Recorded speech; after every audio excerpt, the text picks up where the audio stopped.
I know everyone's excited for this one. I know.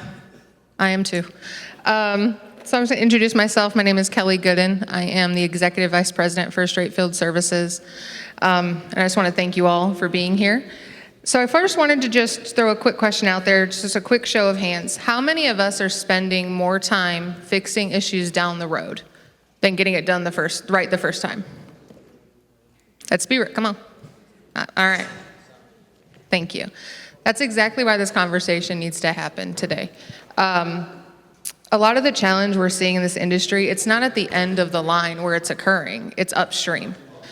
And today I am joined here by three panelists. I'm very excited for this, and we're gonna have this conversation. The way we can fix that earlier upstream with clear expectations, the misaligned incentives and gaps in communication. So I'm going to go ahead and start here at the end, have everyone go ahead and introduce themselves, and then we're going to jump right in. Thanks, Kelly, and thanks for our sponsors as well. I'm Dina Ray. I am Senior Vice President of National Field Services for Genstone Field Services. Tamika Gash, AVP of First Rate Field Services and Preservation and Maintenance. Micah Price with Infinite Homes and Services. We're regional based out of Cleveland, Ohio. Awesome, thank you. So my first question here is going to be for you, Dina. You've been in the industry a long time. You have a lot of knowledge. What would you say is one thing you've kind of just seen change in the quality aspect in your time in the industry? Great question. I think the portfolio that we see today, post-COVID, is the most challenging portfolio I've seen in my 40-year career. How many of you guys agree? Yeah, I see a lot of hands.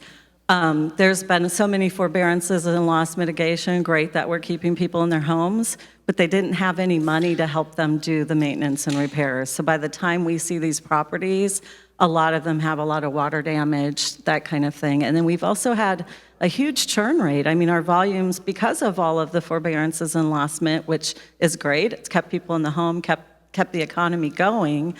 It hasn't given volume to the industry. So we see a lot of newcomers joining the industry that often don't know how to mitigate our risk. So. Awesome. And then, Michael, let me throw this over to you. Being in the field a lot, you're out with vendors and all that.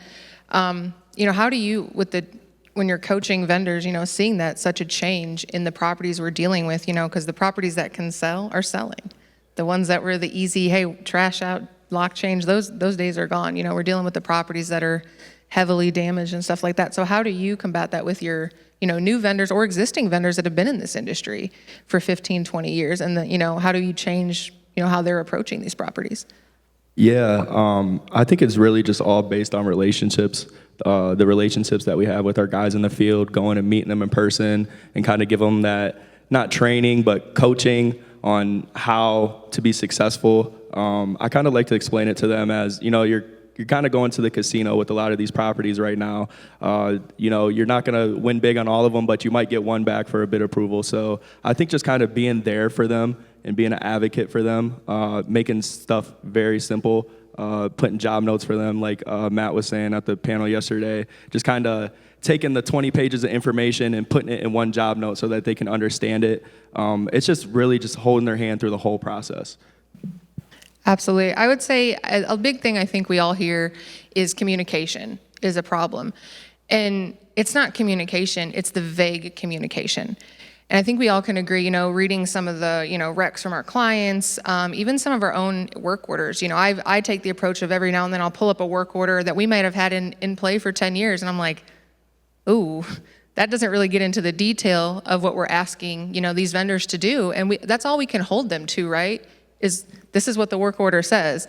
I shouldn't expect you to go above and beyond and be like, oh, well, common sense should tell you A, B, and C. Well, it should, but put it in writing, that black and white saying this is the steps we need to take.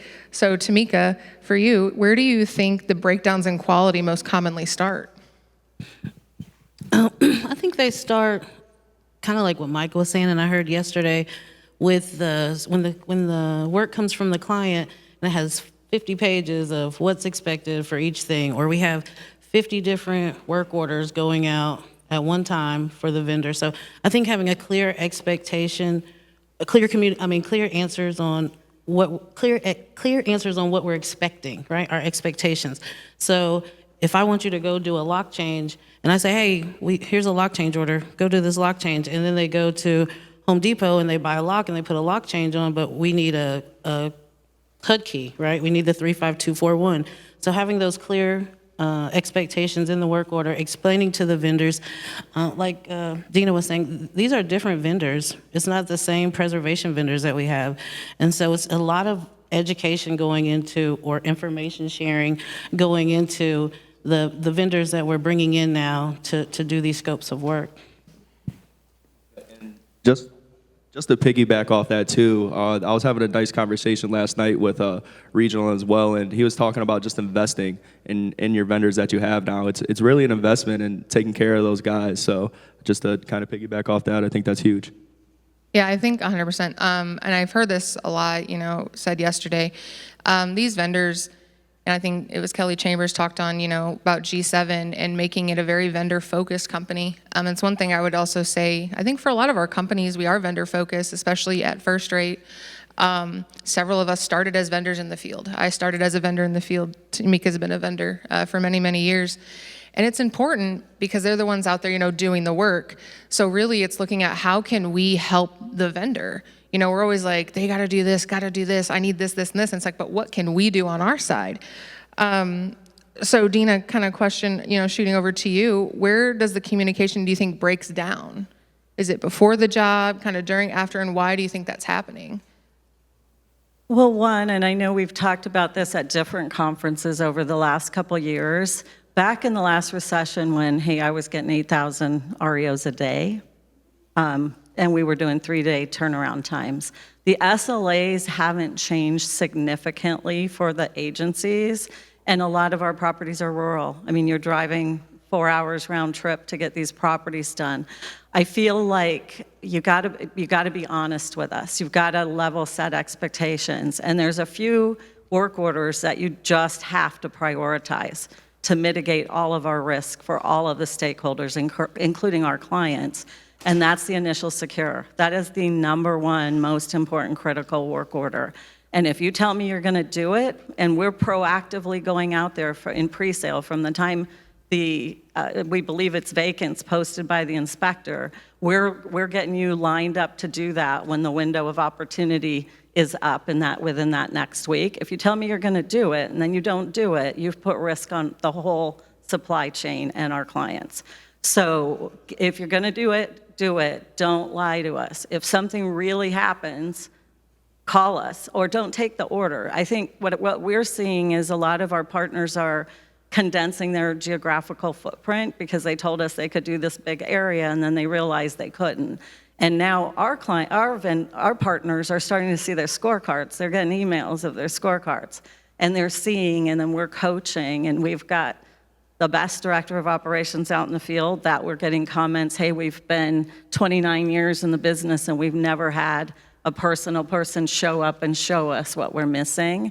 But education really starts before you get in business. And most of you here know what that looks like, but a good quality control plan is essential. And if you don't have one, do one. Take from the AI team that was just up here before us. Use AI to help you build your quality control plan and stick with it. Quality doesn't stop. It's a continual improvement philosophy. Absolutely. And one thing I would have, Dina, like speaking on that, and I think Bill kind of hit on it yesterday. That was a question. Vendors take on orders because they can't afford not to take on the order, right? They might not be able to get it in 3 days, but they're like, I need that order to keep running. So how do you create a sense of ownership with your vendors who are working for multiple clients? Because a lot of times now, a lot of us, we don't have the volumes in certain areas to support them full time, to make it so they can support their families and make a living wage, unfortunately. And I know that's pricing is another topic. I'm not going to get into that. But how would you, give a sense of ownership to your vendors, to how they prioritize that? Great question. If you like who you work for, what do you guys do? You prioritize the work of the person you like working for, right? So we really instill on They're our partners. They're not just our vendor. Without you, we have no business model. I used to be a vendor. I used to be an inspector. I'm not doing it anymore. I'm sitting in my office, and you guys are doing the hard work. You're smelling the terrible houses. We really have tremendous empathy for our partners. And if you pay them well, pay them quickly, take care of them and answer their calls and communicate with them and listen to them, because they are our experts and eyes in the field, the partnership is just so much better. I completely agree. It's a partnership. And a lot of companies, I don't think, really own that model, that it's a partnership. We're all in this together. Because without our vendors, what are we doing? Because like I said, I used to be a vendor, but I'm not going out now and cleaning toilets. If I need to, hey, I'll get out there, but that's not something, I'm doing in a blizzard or in 100-degree heat, things like that. So it's really important. It's a partnership, and making them feel that they're valued and they're heard. That's a big thing. So Tamika, I have a question for you. What separates a vendor who consistently gets it right every time and one that doesn't, and they may have the same skill set? Question, I would say feeling appreciated, seeing us in the field, meeting with them, hearing what they're saying and being proactive, making changes, knowing their strong suits. So if we have a vendor, he's not a handrail vendor, right? But he's a grass cut vendor. And so if you know and understand their skill set, I think that's important. Giving them volume is important. Letting them know that you appreciate them, you see them, you hear them is the biggest thing. When we go out in the field and they say, man, I've been doing this for 20 years, I've never seen anybody, Well, here we are. We're here to support you. Being able to pick up the phone and call us, having answers for them, giving them clear directives, that all makes a difference. If I can know how to do work, but if every time I call, nobody's answering the phone, what am I going to do? If I can know how to, build a bid, but if I don't have anybody to tell me, okay, well, this is what I need to bid versus this is what I need to bid, and I waste my time, and again, I don't feel heard. So I think understanding vendors, clear expectations, clear instructions. The NAMFS is about alignment, right? Being in alignment with your vendor, so we're all rowing the same together and in tandem. I couldn't agree more with that. I feel like a lot of times when I do, speak with vendors, it just doesn't feel like we are in alignment. There's a miscommunication somewhere, and it takes all of us to make this work. It takes the vendor, it takes the field service company, it takes the servicer, it takes everyone in that line. So we all have to be on that same page and work together to make it work. So Micah, I would say, what's something that you do now at the start of a job that you maybe didn't do a year ago, that you've kind of learned maybe helps your process at your organization, or you've seen that helps your vendors? That's a great question. One I often do think about to try to make it easier for them. Could you ask one more time? I want to make sure I answer it correctly. It was a little loaded. Sorry. What is something you do now at the start of like a job with your vendor that you maybe didn't do a year ago? Something new you maybe implemented that you think? I would say especially for a new contractor for us, call us when you get on site. Let us know you're there. Start uploading your photos in PPW, and before you leave, let us check your photos. Let us review the photos. Let me make sure you have everything. Let me make sure that I know it's not going to get a denial or go up the ladder with the client. So I think just being there for him on the front, or him or her on the start of the job, and then on the end too, when they're done, to let me see the photos. Let me if there could be some more bits here at these trees that are touching the garage. Go get some more photos of that. Take your measurement tape out. Just coaching them from the start to the finish, I think, is something that we've really grown to do, and our coordinators have started to do a really good job on that. I'm kind of just coaching these guys on how they can make extra money on the bids, and go to these properties and figure out what's wrong and actually start looking for themselves, and then that process kind of weeds itself out once that contractor gets trained up. So. Absolutely. I would say I have to agree with that. I feel, just taking back from kind of my growth within this industry, starting out as a processor at First Rate, moving up to a field manager and literally every job all the way up to where I'm at now, I would say, seeing my field managers, the communication has maybe tripled, doubled from when, I ran vendors. It was much easier to be like, here's your work order, go. I'll talk to you if there's an issue. And now it seems like we were checking in with them at each property and, walking them through it. And I think it's also a coaching thing and just being that support for them and ensuring they get it right, because they're the ones paying the $10 a gallon for diesel to get to this property, and they're driving 60 miles for you. I want to make sure you get everything the first time. I don't want you to go back. I know it's a pain for you, it's a pain for us, it delays everything. So it's being there, available for your vendors and knowing like, hey, we're here with you. Even though I'm not in the field with you right this moment, I'm here maybe behind my desk, but I'm with you and like reviewing it while they're there and giving them that feedback. Dina, kind of going back to earlier talking about scorecards.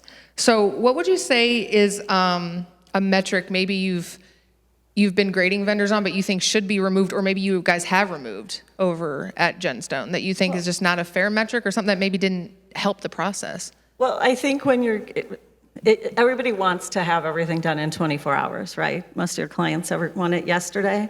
And I think setting realistic expectations, even with our clients, on where we've evolved to today, on what that old 3-day turn time looks like today, and giving them some grace there. And then I've got 3 AVPs that have client teams that they manage, and I try to level set. So if client has a 5-day SLA and someone else has more 10-day SLA, that I'm grading my internal team on the same metrics. So. Okay, and do you feel, with vendors and getting these scorecards, do you really feel like they take that as, okay, I need to dig into this data and it improves their quality or anything like that? Or do you think it's more of like, okay, I got dinged because I was 2 days late on this securing, but, multitude of issues that come up? Interesting. I had breakfast this morning with my director of field services, and he had a very good example. One of our partners was kind of struggling on their scorecard. He really did some coaching with them and told them how they could help, and they brought their scorecard up significantly to one of our top now in about a month. So it really does help, but you have to be able to measure it. That's awesome. Micah or Tamika, do you have any feedback on like how maybe your vendors respond to scorecards? Are you getting kind of that same feedback or? And on my end, I feel like the scorecards are more for the clients. Our vendors, they're kind of they're in their own world in the truck. So for them, it's the volume that they care about. You can push a scorecard down their throat all day long, but these guys, they're not really looking at that scorecard. They're not trying to take that deep dive. And the ones that are, that's good, but a majority of them, they're really not trying to hear that. They're just trying to get the work. So for us, it's just kind of being that human partner is really, really starting to take off for us. So I agree with Micah. I think that it is a client thing. I know when I was a vendor and I would get graded and I'm like, okay, well, you asked me to do this, and then you told me to go do this, and then you told me to do that, but I was late, so now I'm a D, because of that. So I think that it is, very client focused. And kind of want to circle back with that just a bit, because we just really started putting the scorecards out there for our partners just in the last few months. And it's been an absolute paradigm shift on what we're seeing, because now they have visibility where they didn't have visibility to it before. And it really does make a difference, and it does improve. But the other thing is, our system's designed now where we can auto-sign work. Guess what it's based on? Who wants more work? Any of you guys want more work? I do. Yeah? You do? Okay, so our scorecard looks at, our auto assignment looks at the scorecard. Well, first it looks at, do you cover that area? Do you have capacity? Because our partners can say, hey, I only want X amount of grass cuts. I can't do more than that. And it looks at that, and then it looks at scorecard. So if you're not paying attention to your scorecard, you're not going to get as much work from us. So it's really important in our network. Okay. And I think that's good to kind of see, both sides of it. Because I can also see both sides, even from, dealing with our own clients and scorecarding and things like that, where we get them and we really dig into the data and it's kind of like, well, that was unfair that happened. Or decisions are made based off these scorecards, and there's stuff you can't always translate, into a one-shot PDF. But I think, implementing out to your vendors and then explaining it and going over it. Yeah. And they like to see and measure where they're at, because if they don't know, they don't know. And a great idea, a great thought process, though, is it's not always their fault. And we have a rebuttal process, so they can do it within their portal, and it goes to our vendor management team. So for instance, if you told and you can actually put yourself out on vacation, but you say you're on vacation for 2 weeks, don't give me orders. We give them orders, and now their scorecard is a D, and we should have put them on the vacation mode. They can actually rebut that in the process. But we don't just look at SLAs. We're looking at return to vendors, follow up. How many times are you doing that? What are you missing?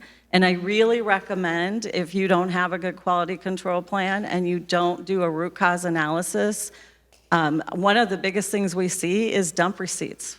They're forgetting to load dump receipts, or they're not labeling their photos, or they're missing photos. Those are probably the 3 biggest.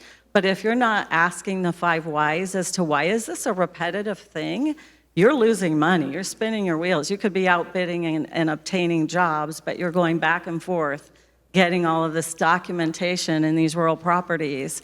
And if you have the root cause analysis and the 5 whys, I like to keep things really simple. Then I look at the 5 T's. Why did this happen? And most people want to blame my 5 T's. The first is talent. Everybody wants to let's blame the vendor. Let's do that. But it's typically a combination of the 5 T's, and it's the talent, the person, it's training, it's the tools. Did we give them the right cheat sheets when they're out on the jobs? Like Micah was talking to us earlier before we got on the panel. So that would be a tool, and then the technique would be your standard operating procedures, including your quality control plan. Is there something missing there that you need to close the gaps on? And then the last would be technology. Is this a repeated thing? Can we leverage technology to make sure that they don't miss the dump receipt all the time and they label their photos correctly? And I understand in talking to some of the inspection tools out there yesterday, they're putting some AI behind it. So you're going to see a lot of improvement in that. Awesome, thank you. And kind of jumping over to, like we kind of talked about, we got new vendors coming into the field, right? And a lot of coaching and things like that. So I kind of have a question out to the audience. How many of you guys that, work with vendors, be honest, have ever gone through your onboarding system and actually onboarded as a vendor and didn't tell your team you were doing it? Not a lot of hands. I will tell you, I have done it at my team, and I'll be honest, I was very shocked by the process. It was very eye-opening for me to kind of see as a new vendor just coming in, hey, I want to join First Rate, like, show me what it's about, and I learned a lot. The communication was lacking, getting a first work order and reading it just as a new vendor. I know how to do a sales clean. I've done them. I've worked with vendors for 20 years on doing them. But just reading, our work order, I was kind of like, we're missing some stuff here. It's not detailed as to what our expectation is.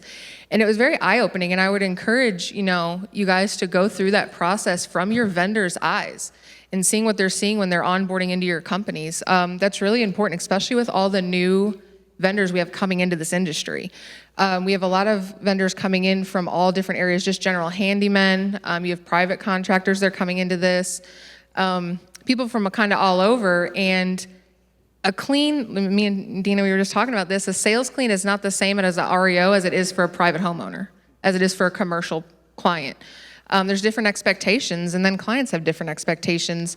So it's something, I think is really important with that. And Tamika, I would throw this question to you. Kind of when you're onboarding vendors, and looking at that, what's one thing you think is just really important that you explain to them, coming into this industry and harping on like the quality part of it, like what we're looking for? Photos, measurements. And you would think that photos wouldn't be that big of a deal in this age, right? Everybody takes pictures of their stuff, posts everywhere. But it's a big deal, and I think the contractors that we're dealing with, they're working, right? It's so fast. And so getting them to understand, I understand you're working, I understand your hands are gross, you got to pull your camera out, you got to take pictures. But also, implementing what you asked Micah previously, but something that's changed, right? What we've done is using our software to do walkthroughs with the vendors when they're new. So when you finish my first trash out, I'm gonna be on a call and I'm gonna walk through with you and I'm gonna show you, hey, here's some more money for you. Hey, here's some more money for you. Get some measurements right here, just like Micah was saying, helping them figure out, how to make money, how to be successful, how not to get a follow-up or how not to get a chargeback. Yeah. Yeah, and just to add to what Tamika was saying, and when you do train up that contractor, it's very rewarding. Yes. Yeah, so it's a really good feeling. It is, and that's the cost, right? What's the cost? The cost of not doing that is losing potentially good vendors. They're very hard to come by, and they are everything that we are. So if we do not train them, if we do not put that energy, if we do not hold ourselves accountable for making sure that they have this information to be successful, then they're going to go somewhere else where somebody else can help them and make them more, may help them be successful. So I think that is the cost of not, that's the cost, of not giving them the information, not getting the quality, and losing good vendors. It's a big deal. That it is, and I think this is one thing we've talked about, and I know I've talked about this with some other people in the room. There's been a dynamic change. It used to be vendors were a dime a dozen. Not a good vendor anymore. They're not a dime a dozen. They're very hard to come by, and we kind of want to fight over them. They said they're hard to come by, and if I'm giving them high volume, I want them to prioritize my work. And these vendors now can go anywhere and get work. We're all needing vendors. I know we're all looking. A lot of us service the same areas, and it's not even just in this industry. There's all these other side hustles and all these other things they can do, and you have to set yourself apart.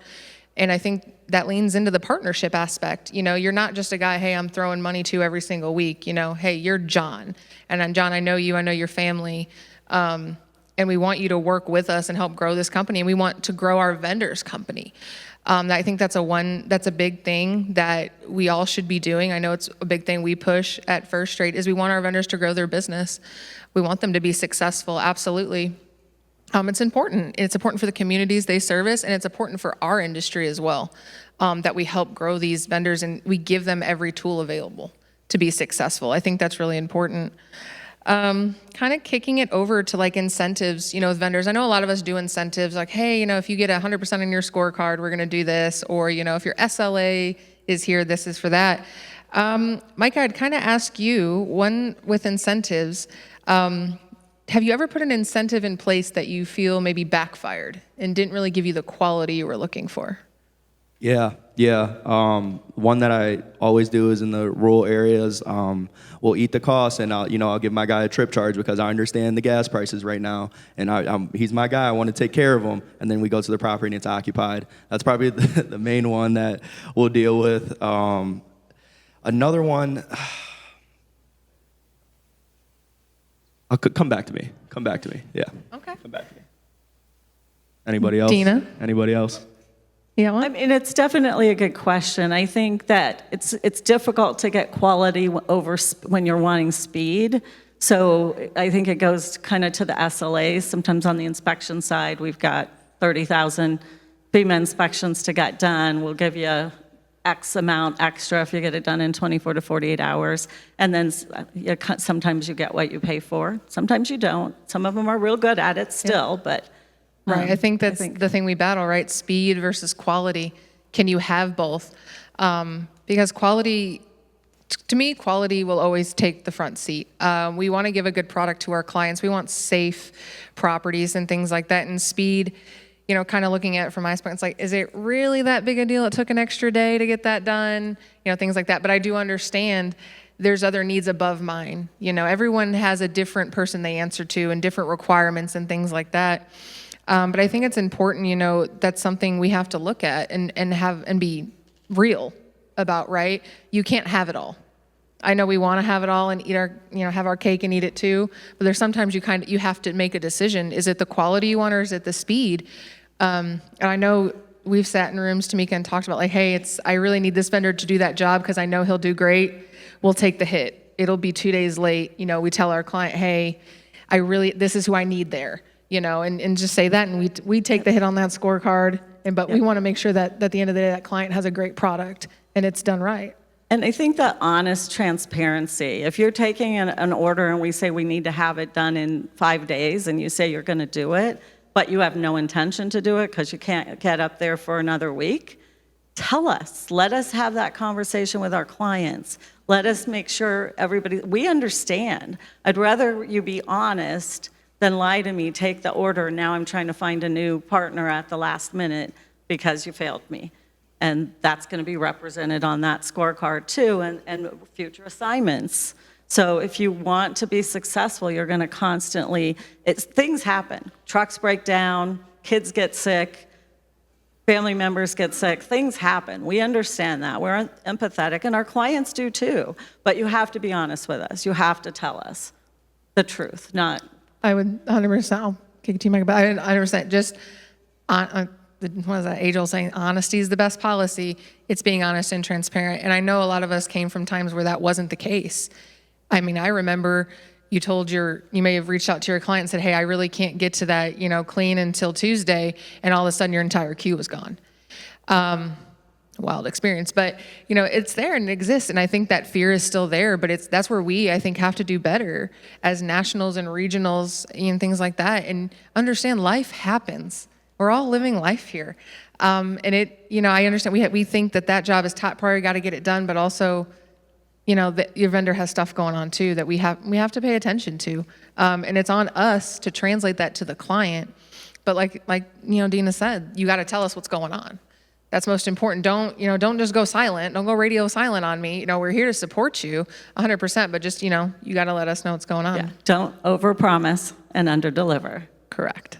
Yeah, and I think just circling back with the incentives, some guys can, if they're doing a trash out and you tell them, I'll give you a $250 incentive if it's done tomorrow. He could, do the trash out and just take the photos, but there's still maybe some trash in the driveway that he has to go back tomorrow, and the inspector goes there tomorrow, and then your client's barking up your tree now. So it's just with the incentives, I feel like you have to be really careful. And I've definitely burned myself more than I'd like to admit. Oh, I can agree. We have definitely. I was going to say the same thing with Definitely payments, Hey, you got to do that. I'm going to pay you early this time. Let's do a favor. You do me a favor. I'll do you a favor. And then you go, and there's all the debris that they left, and you have no safety net. So, Yeah, it's almost like I just wanted to go and get the debris myself at that point. Exactly. Go get a U-Haul and get it out. Right. I think we've all kind of experienced that. And then it's just, sometimes it works out and sometimes it doesn't. And that's the game that we have, right? Very fun game. I love it. I've been doing this for almost, I don't want to, 20 years. Okay, aged myself. That's okay. But I love what I do. I honestly am very passionate about it. Some days, you come in and just want to rip your hair out. But I love what I do, and I love working with the vendors. And I think the vendors have to enjoy what they do, 100%. This industry is just, it's amazing. I love it. It's a good time. All right, so Tamika, I have a question for you. If you had to choose, would you rather fix quality through people, a better process, or better data? People. I feel like going outside and saying, this is what we need to do, engaging directly with the vendor, letting them know, because like Micah said, the people that we deal with are in the trucks, right? They barely have enough time to get off of work and fill out the invoicing at the end of the day. So if I can be there in the field with them, being a person, being a human, as Micah said, and seeing that I'm a real person, I'm here for you, ask me all the questions, let me help you. I think that's better than any data or, anything like that for our vendors. Dina, what do you think? Definitely the people. People work for people. 100%. I know we talk a lot about, the scorecards and the data and processes and SOP, all the things. But at the end of the day, we're all people. This is very much a people industry. We're dealing with real people.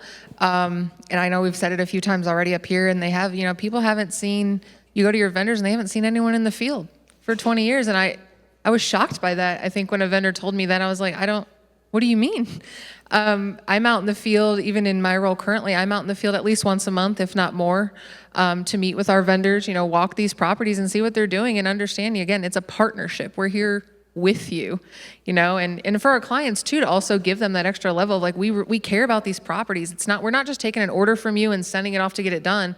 We actually care about what you're getting back and making sure that, what you're paying for is what you're paying for. And it's a safe property. And then the next person that buys it, that's a home for somebody. That's very important, that vendors know that we're here and this is a team. We're all a team.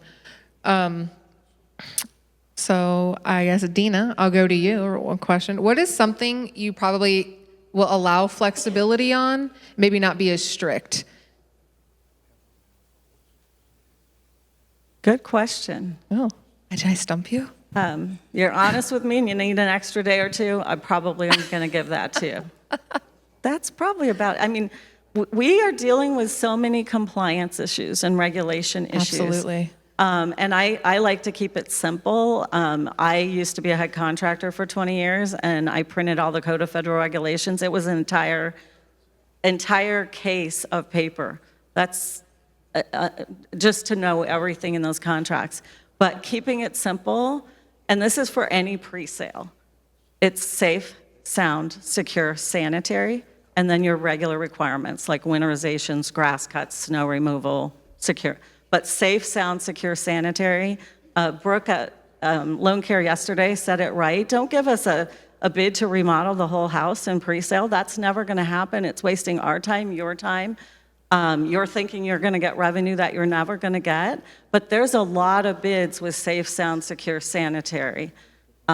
If you think that, it's really easy to train in our business or coach or mentor or information shares.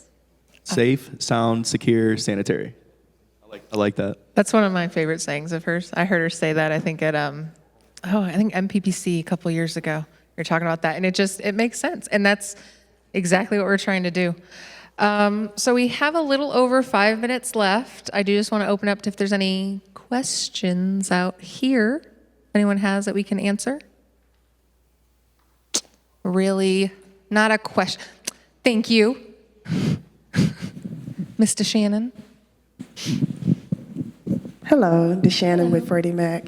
Got a question. So how often are you meeting with your vendors in the field, and how often are you introducing new tools? So, for example, to make them work smarter, not harder. So I know we talk about photos. So if I'm cutting the grass and I have on my meta glasses, I can take pictures as I go, or use a GoPro, or whatever the case may be. So how often are you sharing that information with your vendors? Micah, you want to start? Yeah, as often as we can. Any little thing that we see that one of our vendors were doing and it ended up being successful, like you said, the meta glasses, one of our vendors uses a tripod and he puts it up and then he cuts the grass and then he has it timed on the tripod and he takes the photos. And, we started telling our other contractors to do that too. So it really, it comes every day. I'm going to steal that. I like that one. Yeah, that was one of our West Virginia guys. Yeah, just as it comes, really, and then going to meet the vendor partners, it really just depends for us. If they're in a really, really good area, we want to go and meet them right away. If we really need them, we want to go and let them know we're serious. Not to put all the other guys to the wayside, because we do want to meet them too, but the more pressing areas are the people who we're going to really spend the most time on. If I could go meet somebody tomorrow and they're in an area that we really need, I want to go and meet them tomorrow, because then they're going to save me headaches 2 weeks later. So I think it's really important to kind of just jump on it and have a sense of urgency is really important with that. Tamika? I would say we go and meet our vendors every time we go into the field, at least monthly. We meet up with them. We walk the property with them. We show them, we praise them and we give constructive feedback on, what they could do. I think helping the vendors realize how much money they leave on the table is really key. If you go in there and you say, hey, you can bid on this, you can do this right here. You have an allowable for this right here. It starts making more sense. They realize, okay, let me look at this property holistically. I'm not just here for a grass cut. I'm not just here for a sales clean. So we do that as often as possible. And for technology, we do have guys, I think some of the guys, they bring it up. I have guys now that uses meta glasses, A lot of people are trying to figure out if they're serious and this is something that they want to do, they try to figure out the best way in their business model for them to be successful and as efficient as possible as well, and we support that. I go out quarterly, and we have a director of field services who's out there almost all the time, and if he's not in the field, and every time he's in the field, he is sending punch lists to our internal team as well as our partners in the field of the opportunities that they missed that he expects to have completed and bid within the next day or two, so that by the time he's back in the field, and he meets with the vendors all the time on a weekly basis, or he's coaching. Virtual video chatting also is really helpful when you can't get your schedules connected. And as we talked about, scaling has been a theme throughout this conference. It's really hard on a national basis to have somebody in the field with them all the time, but video chatting is really, really great. They can call from the field, we can share, we can see what they're doing, we can coach them and show them what they're missing. So, great question. Thank you. Thank you. One thing I just want to say, kind of what Tamika hit on, is looking at these properties holistically. I think that's a big problem we've kind of faced, because even when I started as a vendor, it was kind of siloed off. They had, you're my grass cut guy, you're my cleaner, you're this, you're that. And it's, it's really not that way anymore with vendors. You kind of have them doing everything, but when they go there and it's like, hey, I'm here for a grass cut order, absolutely, but hey, is the gutter hanging off? Is the door open? Is there something, something you can grab? And it's making sure it's worth it every visit, for those vendors. Because like I said, prices have gone nothing but up. And it's important, that we're grabbing everything we can while we're there and, moving these properties through the process as quickly as we can. So I think that's really important. It's just that holistic approach. And I know it's something I hear a lot, just kind of beat in like holistically, looking at these. So that's great. Anyone else have a question? Okay, Miss Asha, yes. Hi. So my question is this: when you have different clients that have different expectations, right, and different price points, how do you manage quality if, for instance, you got one vendor that requires a grass cut with edging for $100, but you have another vendor or another client who wants a $30 grass cut but still wants the same level of quality? How do you deal with that? That's a really good question. Who wants to take that? Yeah, that's tough. I try to keep those contractors separate. So if I have one who's doing it for 30, I kind of just give him all the properties over 30, and then the guy who already getting the $100, he's making that $100. He's not going to go back down to the 30. But that human aspect that we were talking about too, a lot of our guys in West Virginia do those $30 grass cuts because they know that they're going to get some more work from us anyways. So they kind of just do it to look out for us in a sense. But it's tough. It's definitely tough. We struggle with it, but we just try to keep it separate. I would say if they're doing $30 grass cuts, it would have to be a big volume, and I would think that's on you as your company to determine if that client is good for you, right? Are you going to be able to trickle that down to your vendor to where you're even respecting their time, So I would say that's a multifaceted answer, And but I think volume helps with $30 grass cuts, right? So they may do also the 5 $100 grass cuts, but they might have 50 $30 grass cuts, and so it kind of works itself out. the scope is different. So REO manicured is not the same as pre-sale. So they're not doing all of the edging and the weeding and all of the stuff that an REO manicured. So it's a different QC process, right? It's a different price. They get paid for the level of work they're doing. And it's a different QC process and a different cheat sheet on the QC process.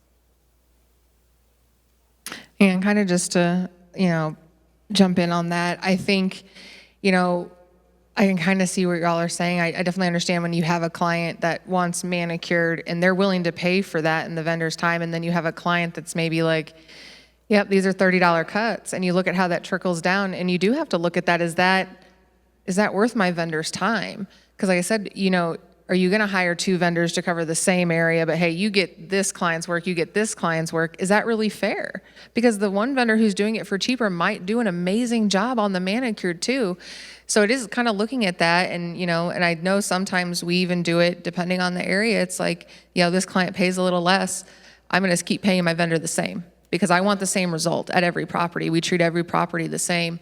So it might be something we have to take on ourselves to be like, hey, we can make it up on this work or something like that down the line. Because one thing, we tell our vendors and even ourselves, not every order is going to be the money-making order. Not every order is going to pay the bills this week. Sometimes you got to do those orders and give that good product, like cutting the grass, changing the locks, make sure it's done right, and then you get to go in and do the bids and things like that. So I think that's a really good question, and I think that's one that's hard to answer really, just based on where you're at, what the availability is with vendors. And just your client thinks, because not a lot of us can maybe have those conversations with clients to be like, this maybe isn't the best relationship to have. It's not every client's a great client, but you might need every client, to keep going until we finally see that huge influx of properties we've been told is coming very soon for the last 6 years. Still waiting on that. It's okay, but okay.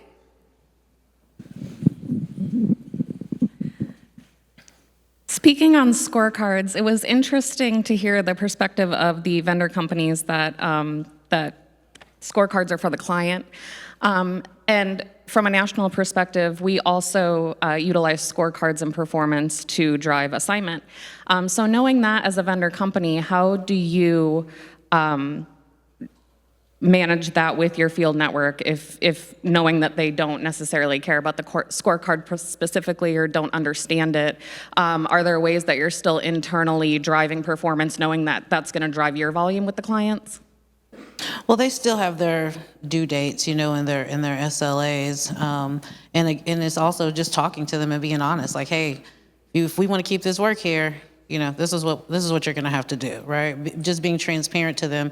And letting them understand. They don't have to say, hey, we're going to get a D if you don't do this, right? But just letting them know, like, hey, I really need you to do this. And when you build that rapport and those relationships, they're going to go do it for you,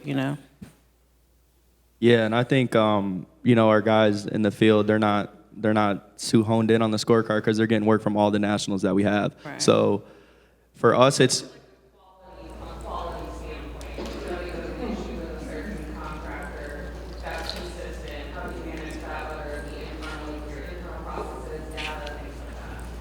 yeah, I mean, it's really just talking to them, and if it keeps happening, then we can't use them anymore. Really, I mean, it's just what it is. The reality, especially because they might not care about the scorecard, but we do because we want the work and we want to work with the client. So you got to have a meeting with them. Usually, is what we do. We'll schedule a Zoom and we'll talk to them and we'll be transparent. We'll let them know what's happening and we'll tell them straight up like, hey, if this continues to happen, then you might not get any work from this client anymore, and we're gonna have to move on. So it's tough, but that's what we got to do. It's a reality. Yeah, I think with the scorecarding part, some people. You can even take it back to like high school where some people were all about the 4.0 and I'm valedictorian AAA. I wasn't that girl. I was kind of like, hey, I got through it. It's fine. C's get degrees. But with quality, your vendor might not care about the scorecard, but having that conversation of, hey, I understand you don't care about that number. That's cool. But if this quality doesn't work, the work is gone, or we're going to have to take a bigger discount. And that's what gets them engaged, right? That's what they might care about. Money might be the thing, or the volume. And that's where you find out what drives them. And that's what you play into. And that's a big thing. And all your vendors are going to be different. Not everyone's about, some of ours do. The scorecards are very important to them, and they want those 100%, and they want, I want to be the best vendor for you. So that drives them. Some of them are like, I just care about the volume. I just want to make sure I'm getting everything. Well, this is how you get it. So it's really taking that approach and knowing your vendors and what drives them, and really just kind of digging into that for sure, I would say. Yeah, I mean, our standard is excellent, so if they're not performing that way, it's just, Yeah, exactly. And we've got a large vendor management team that can see those metrics day to day and coach and mentor remotely with teams. So, All right, I think, any other last minute questions? Yes, ma'am. Let's go. I'm just listening to this, and when you do it without a scorecard, if you're managing vendor management without a scorecard, is that scalable for you if everything is so personal, right? It's not without a scorecard, it's just do the vendors, like how do they respond to the scorecard, right? So it's not that we don't have a scorecard for them, but they may say, okay, well, I get it, but like I said, you told me to go over here and do this. So, it's so fluid. It's very organic. Standardized is great, right? We do have a standard, but we also have to be human and understanding what's happening. So it's not saying there's no scorecard, because there is. It's saying that that's not what they're focused on when they're driving down the street trying to hit all the jobs that we've told them that they have 5 days to do, Is that it? I think we're at time then. Right. All right. Well, I want to thank everyone so much for sitting and listening to us chit chat and the great questions. And I want to thank you three very much for being on this panel with me. I really appreciate it. I think there was some great information.